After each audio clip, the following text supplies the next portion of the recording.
Viral ang ginawang pananapok ni Giannis sa kanyang teammate sa Greece na si Larentzakis.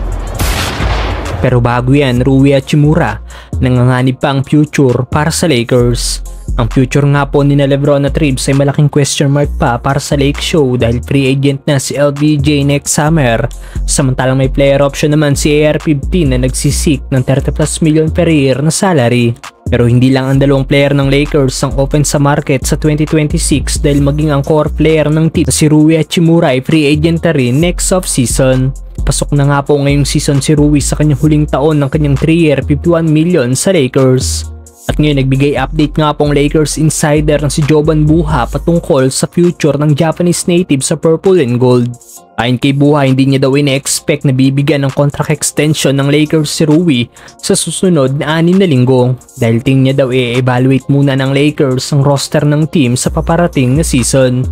Big year daw ito para sa team kung sino ang kanilang ikikip, ite-trade at hahayaang umalis next summer. Panay 2-year deal nga pong kontrata ng mga bagong player ng team na sina DeAndre Ayton, Marcus Smart at Jake LaRavia.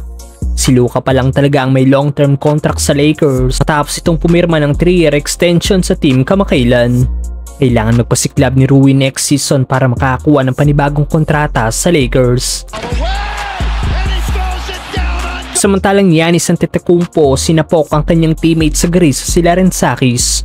Gaya ng ibang NBA player, kasali nga rin po si Giannis sa FIBA Eurobasket kung saan nire-represent nito ang team ng Greece. At sa isang warm-up game nga po sa Athens, nag-viral nga pong ginawa ni Greek Freak sa kanyang teammate.